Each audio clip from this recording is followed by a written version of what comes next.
Hey guys, Happy Splasher here. Good morning. It is 5/14, uh, 2021, and today we're going to be doing a couple things. So today is Friday. The Wish Shop event is going on, so we're going to be doing that. We're going to be doing a Dark Tower run, and then we're also going to be doing some League just to bring a little variety of things going on. So let's start off with Wish Shop. Wish Shop happens about once a month, and what happens is you'll see here this little icon. You see with the exclamation mark means that something active is going on. And what happens is that you get to choose up to 3 units depending upon what league you've made it so far in league, and you get to choose units that you can quest in order to get them in this legendary chest. So as you can see. Yeah. So we'll talk about Wish Shop. So as you can see right now, every legendary that's in the game is accessible to you, and you get a wish request for free every 24 hours. Otherwise, if you do want other wishes, you'll have to spend gems on them. So I'm not going to go into every unit here. As you can see, that there are tons of units. But people are usually asking, especially newer players, they're asking, "Oh, hey, what unit should I get?" Especially since I'm new and I don't really know too much about the units. So I'm going to just I don't think you'll be able to see the entire units in question, but I'll go into some units that are notable, units that you don't need a lot of levels to use and still be useful. Otherwise, uh, yeah, we can talk about some other just good legends in general. Um, So first of all, you want to pick legendaries that are not part of the league setup. So what I mean by that is by going into league right here, and then seeing clicking on this league button, and then going through the rewards if you can, and seeing which cards are already part of this.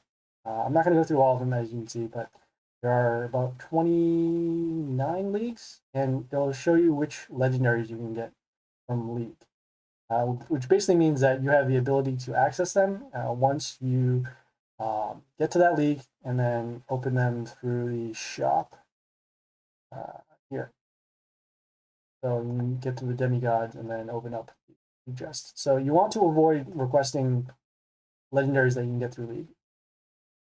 Uh, then on top of that, there are certain legendaries that work well without multiple level ups. So typically, legendaries will need a couple of levels in order to see some of their abilities work. But we'll just go through a couple that are kind of good without needing levels. So this one here, this Blair, as you can see here, it has this ability where it sets the health of range units to 5. That also gives mental shield to a unit that you summon, so that's pretty good.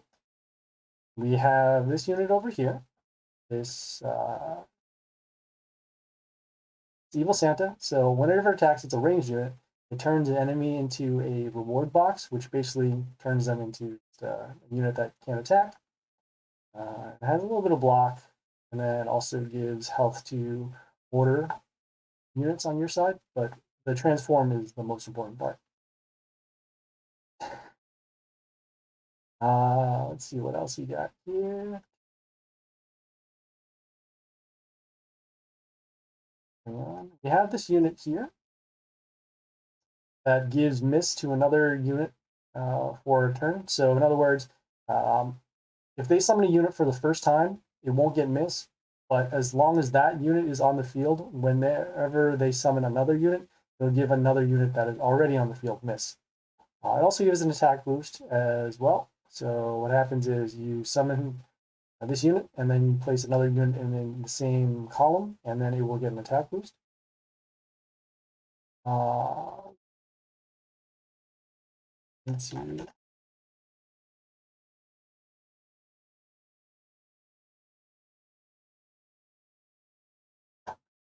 Okay. Let's see what else we have. This unit, pretty good. What it does is it has good health right from the start. And then also it silences enemies in the line. So what happens in silence, it says here, remove all or skills from buffs and enemies. So basically, if a unit has an ability like this or this, it will prevent that ability from happening. It's good to stop a lot of units that have certain abilities that affect the board. And again, you only need just one of this in order to actually use it. That one's pretty good. Checking out some more stuff.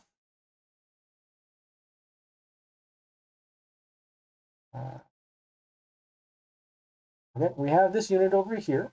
We're in the chaos section here. So what happens is whenever it's summoned, it summons zombies, which are just melee units that also get summoned in the same column. It says row here, but it's actually the same column. And then whenever this unit attacks, it transforms a melee unit into a zombie. This makes it very useful in facing larger units that you can't normally kill in battle. So if it's just a large melee unit, as long as this unit's attack is smaller than the other melee unit's health, it will transform it into a zombie.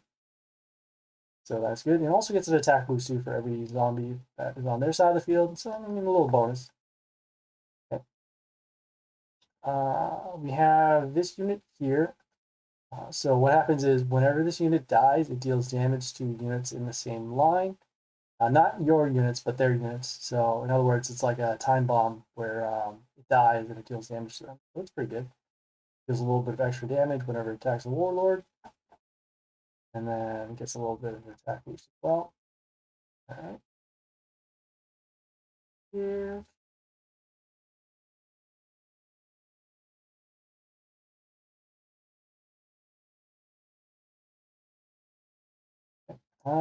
We have this unit too. This is pretty good.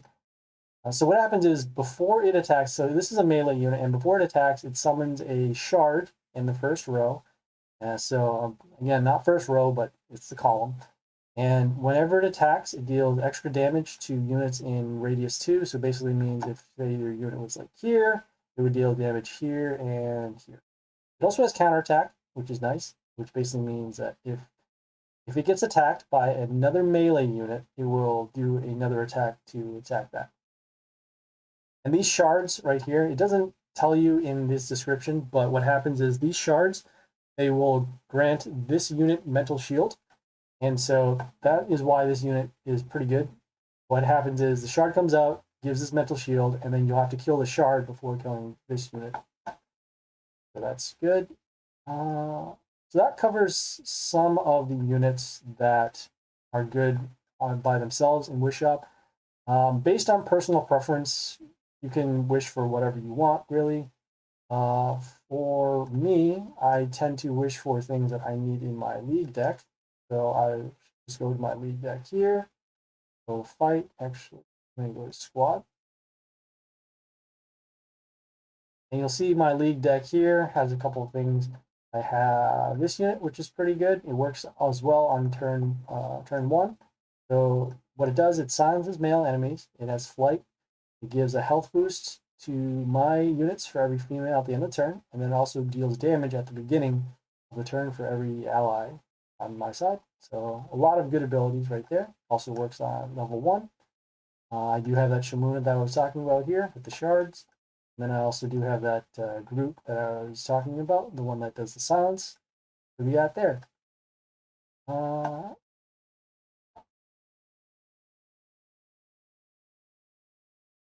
And just going back to this once again, like I said, there are some other units that are pretty good in general in the game. Let's cover a few. We have this unit here, this Strick. So what happens is whenever it attacks, it gives an attack boost to your unit for 1 turn. So if it's at the top, it gives everybody below it attack, but it doesn't affect them the other way around.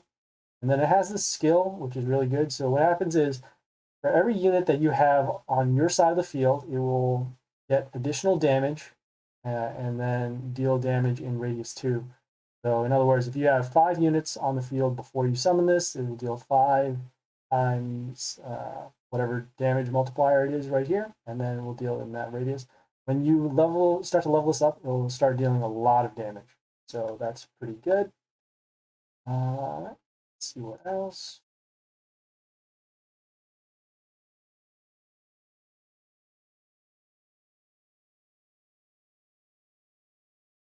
This unit's pretty good with a couple of levels. So what happens is whenever it attacks, it summons a plant on another cell around it. Then it also, whenever it attacks, it deals poison damage to every unit except nature units. It gets a little bit of a health boost. And then it doesn't tell you in the description here when it says summon heroes on the battlefield. So this plant will also summon another type of unit. And that unit that it summons, it poisons and then also gives a health boost whenever poison triggers on their side. The enemy side of the field. So that unit's pretty good. We have this unit here. So it does a couple of things. So end of turn, it will summon 4 Rotters on ally cells. It will summon these Rotters on your spots that melee units can go on. So it will be the first 2 columns. I can't really demonstrate here, but if battle is 1, 2, 3, it will be 1 here and then 2 here. Whenever those Rotters die, this unit will get a health boost. And then also, as well, those Rotters that die while this unit is still non-silenced, it will deal damage to another unit on the field. That's not yours. So that helps out a lot because it'll deal damage, it'll start doing block, and then those Rotters, they'll die at the end of the turn, and they'll create a little bit of a shield and deal damage. That's good. We have this unit too. This one's pretty good. So what happens is, this is a ranged unit, and before it attacks, it'll summon 2 puppets on the ally cells. It will be in the melee spots again, so again in the first 2 in a random spot. Whenever it attacks, it gets an attack boost for every puppet that was on their side of the field, or actually our side of the field. So on the first attack, it won't get an attack boost, but on the second attack, if there are any puppets alive, then it will get an attack boost. At the start of the turn, it will also kill one of the puppets on your side of the field, and then this unit will get an attack boost and a health boost. That's pretty good. And it doesn't mention here, but those puppets, they do 2 things. So one is that whenever that puppet gets attacked, it will reflect 50% of the damage that is dealt to that puppet back to the unit that attacked it. And then also, whenever a puppet dies, it will remove all negative effects on your side of the field. Negative effects can be anything like poison, or bleeding, or negative attack, or things like that. So again, also pretty good. Best order hero from Wish Shop.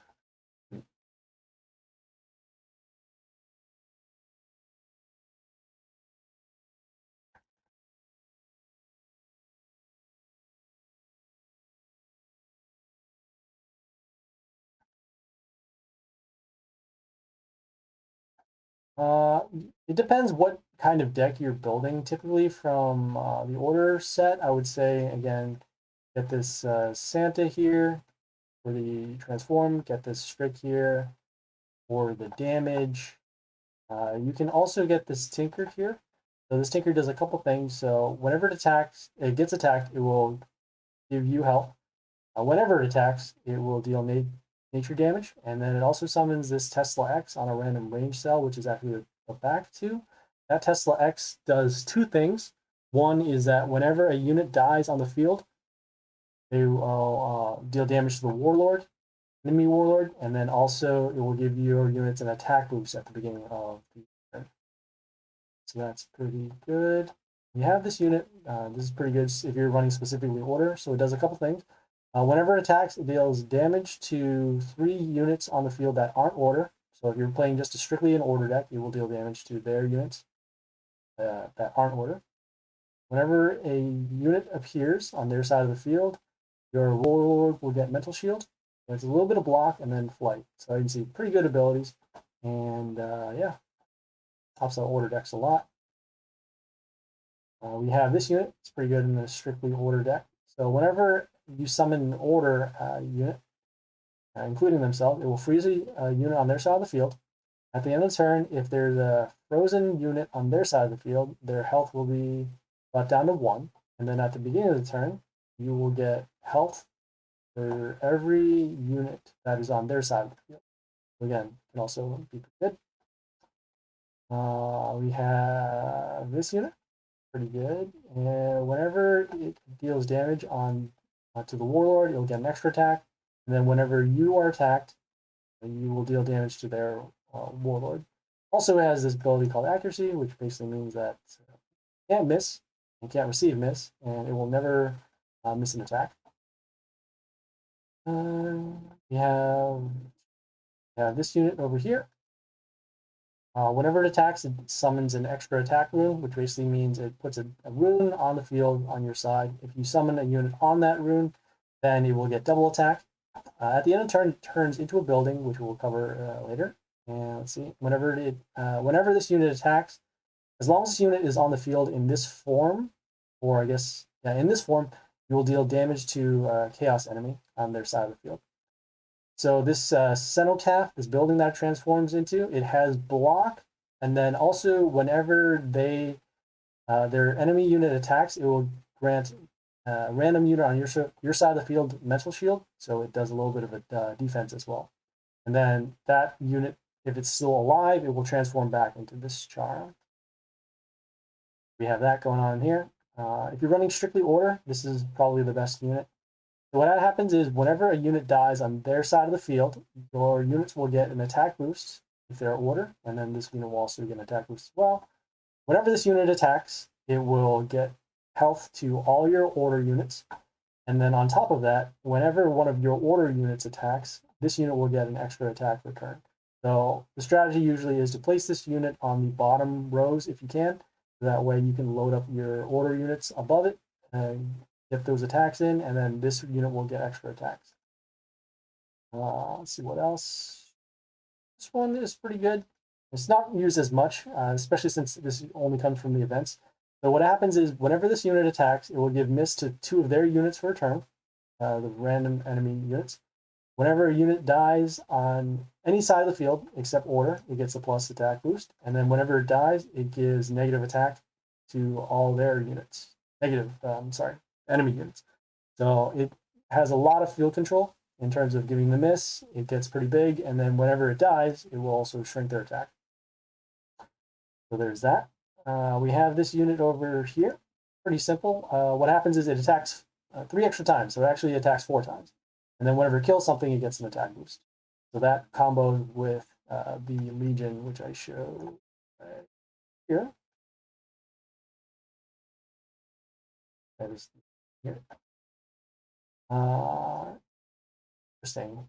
Looking for another unit that's supposed to show up. Okay. Oh yeah. So we have this unit here too. This Yoster. It does a couple things. So it silences male enemies. You can see which units are male by going, as soon as you go into the description, you see this symbol here. This symbol here is a female, and the other symbol, it's a blue one, it's male. And then I guess the orange one is a neutral building. Let me take a look for that neutral.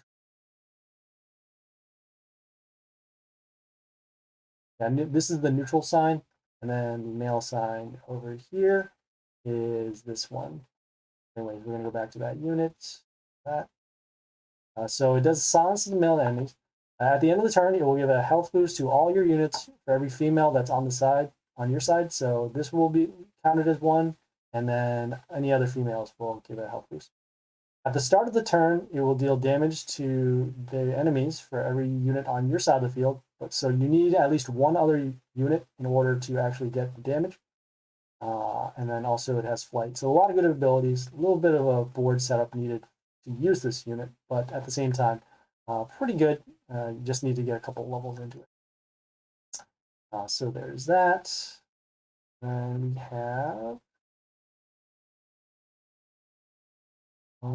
we have this one too. So this goes to here. It's a ranged unit, and whenever whenever your warlord is attacked, it will deal damage to one of their units. So it's like a little bit of like a defensive shield there. And also, whenever you attack while this unit is still alive, it will deal extra damage to their warlord. So it has like a little bit of a pierce. So if you say, for example, you attack their building, even though you're not dealing damage to their warlord directly, you'll still deal some damage. That helps out a little bit.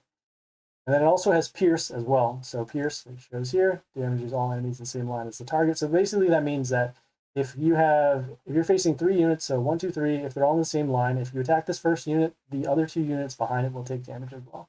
Still a little bit of pierce, so that helps out. Seeing if there's anything else there going on.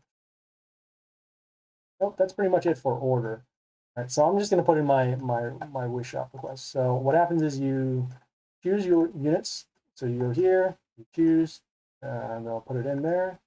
Next one that I wanted was Shamuna, which is over here. Choosing that. And the third one, trying to find a unit that doesn't need many levels. Still be good. I guess this won't be terrible. I'm gonna make some. Actually, gonna do this.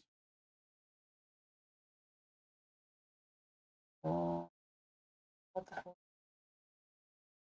Actually, I'll do this one because I'm still using this. So these three units here.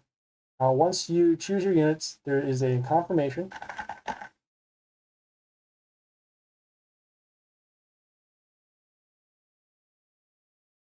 And then it says confirm. You won't be able to change your decision, so you just want to make sure that you're choosing the right units that you want. And then finally, you say, are you sure? And you hit yes. Okay.